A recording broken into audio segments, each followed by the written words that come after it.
UP के फतेहपुर जिले में आज कैबिनेट मंत्री राकेश सचांग घरौनी के पेपर वितरण के दौरान मीडिया से मुखातिब होते हुए बड़ा बयान दिया। उन्होंने कहा कि आज जनपद में 35,000 लोगों को घरौनी का प्रमाण पत्र मिलने के बाद लोगों के चेहरों पर मुस्कान आई। विल्कीपुर में हो रहे उपचुनाव में अखिलेश यादव के बयान पर तंज कसते हुए कहा कि अखिलेश यादव हार की वजह से ऐसे बयान दे रहे हैं, जबकि अखिलेश यादव ने विल्कीपुर में अधिकारियों की पोस्टिंग को लेकर चुनाव आयोग से निष्पक्ष चुनाव कराने को लेकर योगी सरकार में हमला बोला कि अधिकारी सरकार के इशारे में कार्य कर रही है। और जहां उन्होंने कहा कि हाल ही में हुए उपचुनाव में 9 सीट में से 7 सीट बीजेपी के खाते में गई है और 2 सीट सपा के खाते में गई है, जहां दोनों जगहों में हार का आंकड़ा देखिए कितने कम वोट से हार हुई है। जनता बहकावे में आ गई और इस बार 2027 में देखेंगे सारी सीट बीजेपी के खाते में जाएगी।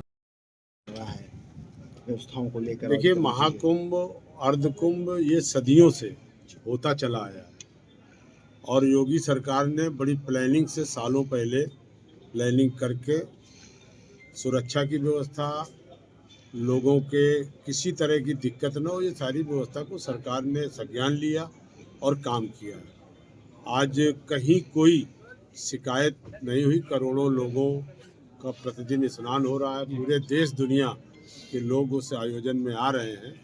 तो अब विपक्ष को इस पर भी बेचैनी है, चिंता है। क्यों बेचैनी है? अरे बेचैनी चिंता है, उसका कारण आप समझ रहे हैं, जानते हैं। तो उनको चिंता है कि इतनी अच्छी व्यवस्था क्यों करती। अभी इसके पहले की जब सरकार ने कराया था तो भगदड़ में कई लोग 5-6 लोग खत्म हुए थे। अब इस बार इतनी अच्छी व्यवस्था की अभी पिछले दिनों एक लड़की धोखे से पानी में गिरी, उसके माँ बाप कूद गए और तीनों तैरना नहीं जानते थे, लेकिन तुरंत जल पुलिस ने जा करके अंदर से तीनों को निकाल करके और उनको बचा लिया। तो चप्पे चप्पे जीतने जा रही है, क्या कहना चाहेंगे? अखिलेश यादव का एक ट्वीट आया है जिसमें उन्होंने कहा है कि वहां जिन अधिकारियों की नियुक्ति हो रही है वो बीजेपी की सह पे काम कर रहे हैं और चुनाव आयोग अपना काम करे ताकि चुनाव आयोग की जो निष्पक्षता है वो बरकरार रहे। कैसे देखते हैं अखिलेश के बयान को? ये हार का बयान है।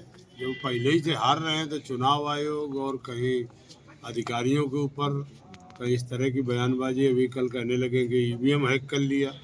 तो चूंकि आपने देखा कि अभी 9 जगह चुनाव थे, 9 में 7 जगह भारतीय जनता पार्टी ने अपने प्रत्याशियों को उपचुनाव में जीत हासिल हुई और 2 जगह चाहे आपका शीशामऊ हो या आपके मैनपुरी हो, दोनों जगह अगर जीत का अंतर भी देखेंगे तो जहां पहले 70,000-75,000 का रहता था वहां 10,000 और 15,000 का अंतर बचा है। और आने वाले 27 के चुनाव में ये दोनों सीटें जो गड़बड़ हुई ये भी भारतीय जनता पार्टी जीतेगी और मिल्कीपुर का चुनाव बड़े बहुमत से भारतीय जनता पार्टी जीतेगी।